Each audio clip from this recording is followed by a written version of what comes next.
उसकी समीक्षा, उन पर चर्चा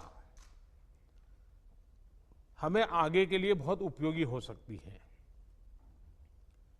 आज की इस चर्चा में मुझे भी आपसे काफी कुछ जानने का अवसर मिलेगा। ग्राउंड रियलिटी क्या है उसको समझने का अवसर मिलेगा। आज की चर्चा के निकले पॉइंट्स, आपके सुझाव देश को आगे की रणनीति बनाने में अवश्य मदद करेंगे। साथियों, किसी भी संकट से निपटने के लिए टाइमिंग का बहुत महत्व होता है।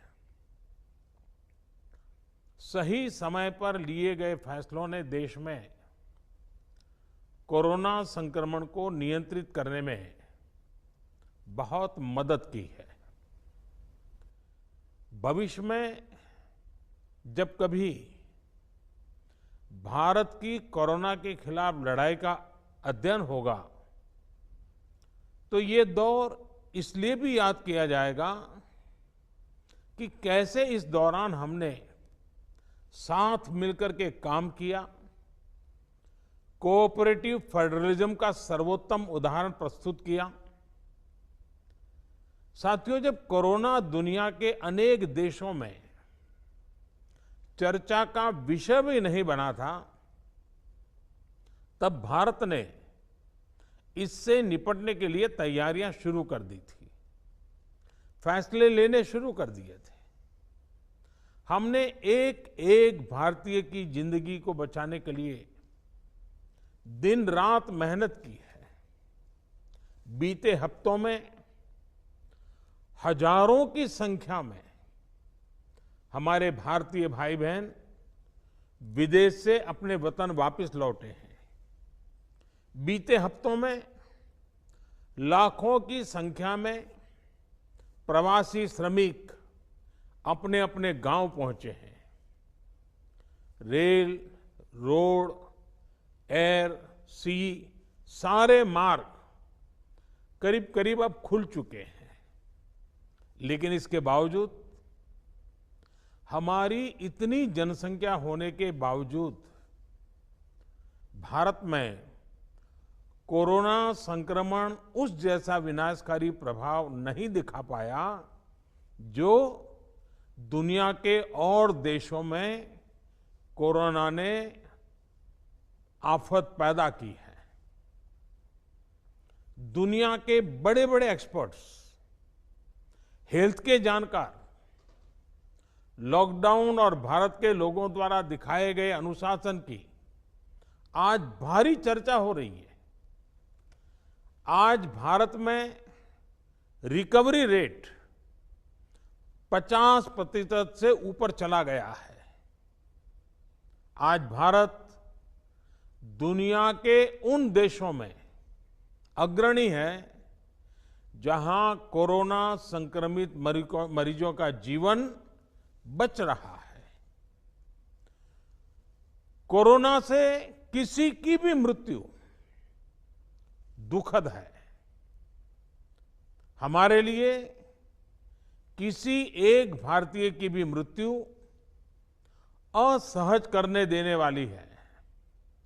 लेकिन ये भी सच है कि आज भारत दुनिया के उन देशों में है जहां कोरोना की वजह से सबसे कम मृत्यु हो रही है।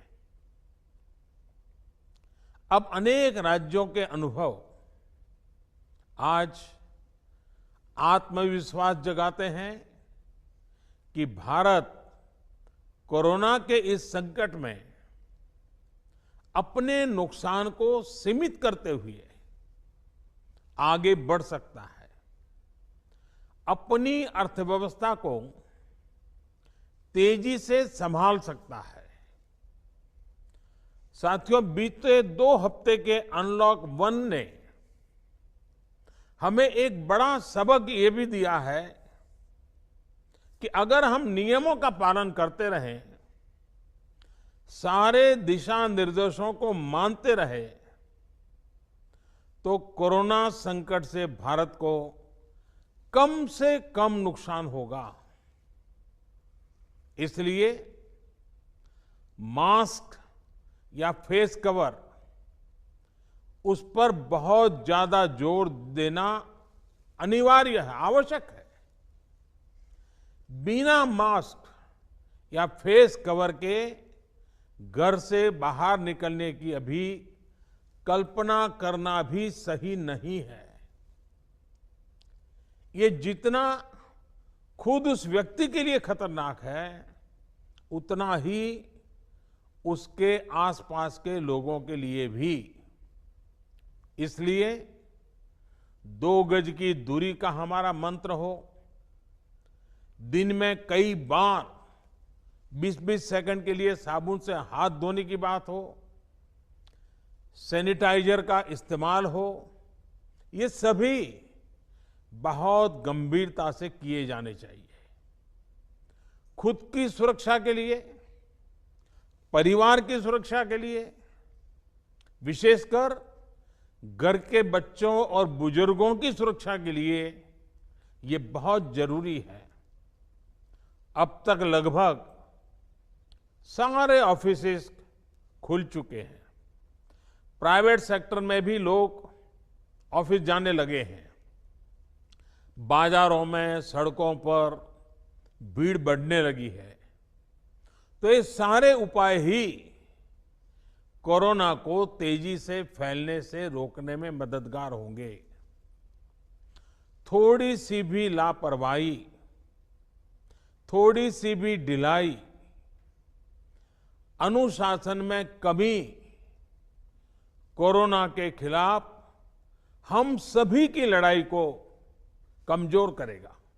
और इतने दिनों की जो तपस्या है, उस पर पानी फिर जाएगा। हमें इस बात का हमेशा ध्यान रखना है कि हम कोरोना को जितना रोक पाएंगे, उसका बढ़ना जितना रोक पाएंगे, उतना ही हमारी अर्थव्यवस्था खुलेगी, हमारे दफ्तर खुलेंगे, मार्केट खुलेंगे, ट्रांसपोर्ट के साधन खुलेंगे और उतने ही रोजगार के नए अवसर भी बनेंगे। साथियों, आने वाले दिनों में अलग अलग राज्यों में इकोनॉमिक एक्टिविटी का जिस तरह विस्तार होगा, उससे मिले अनुभव दूसरे राज्यों को भी बहुत लाभ पहुंचाएंगे। बीते कुछ हफ्तों के प्रयासों से हमारी अर्थव्यवस्था में ग्रीन शूट्स दिखने लगे हैं।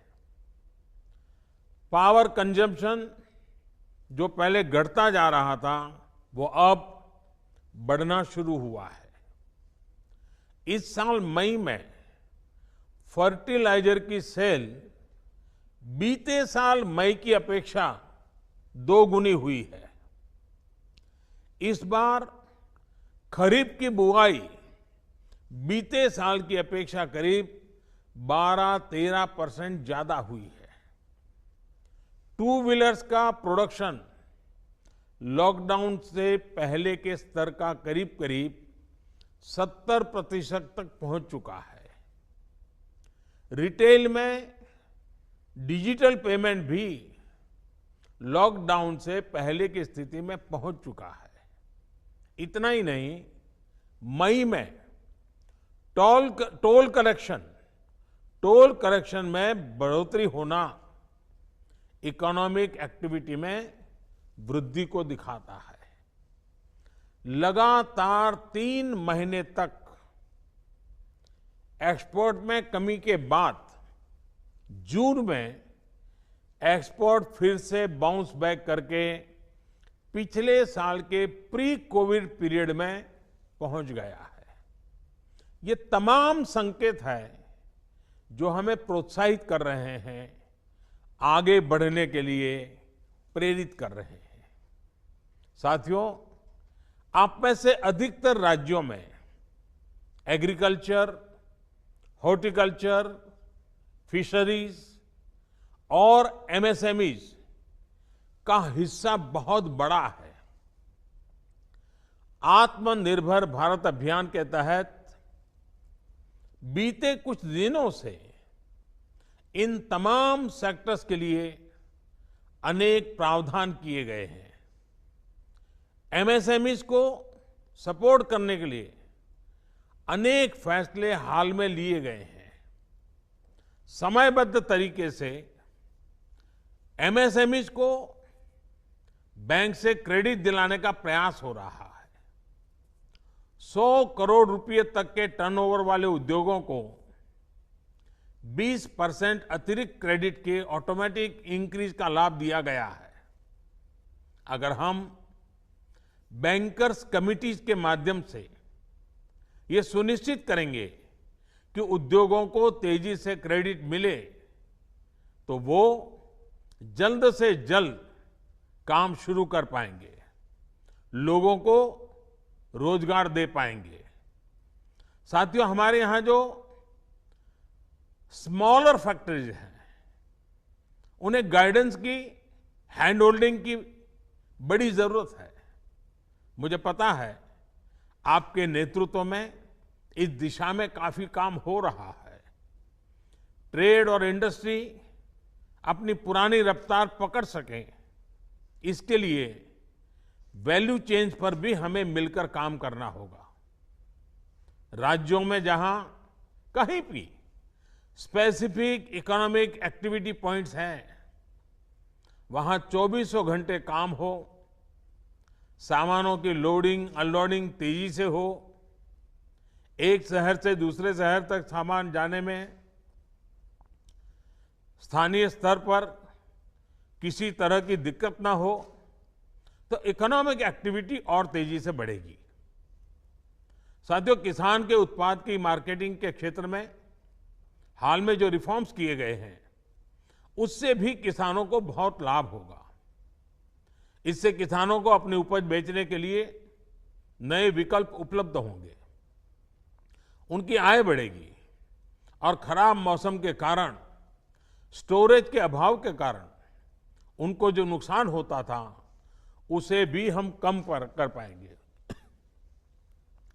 जब किसान की आय बढ़ेगी तो निश्चित रूप से डिमांड भी बढ़ेगी और राज्य की अर्थव्यवस्था की गति भी बढ़ेगी।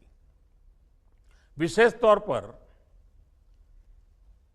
नॉर्थ ईस्ट और हमारे आदिवासी इलाकों में फार्मिंग और हॉर्टिकल्चर, इसके लिए अनेक अवसर बनने वाले हैं। ऑर्गेनिक प्रोडक्ट्स हो, बांबू प्रोडक्ट्स हो, दूसरे ट्राइबल प्रोडक्ट्स हो, उनके लिए नए मार्केट का द्वार खुलने वाला है।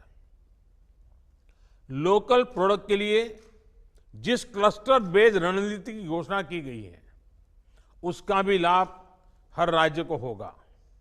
इसके लिए जरूरी है कि हम हर ब्लॉक, हर जिले में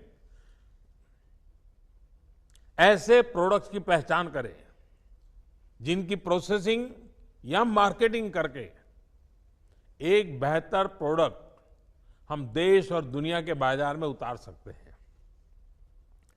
साथियों, बीते दिनों आत्मनिर्भर भारत अभियान के तहत जितनी भी घोषणाएं की गई हैं, वो एक निश्चित समय सीमा के भीतर जमीन पर उतरे, इसके लिए हमें एकजुट होकर काम करना है। इस पृष्ठभूमि में कोरोना से लड़ाई और इकोनॉमिक एक्टिविटी से जुड़े आपके जो सुझाव हैं, जो तैयारियां हैं, वो जानने के लिए मैं बहुत उत्सुक हूं और मुझे पक्का विश्वास है कि अनुभव के आधार पर आपकी जो बातें आएगी, वो आने वाले रणनीति बनाने में बहुत काम आएगी। मैं गृह मंत्री जी से आग्रह करता हूं कि वे आगे की चर्चा का संचालन करें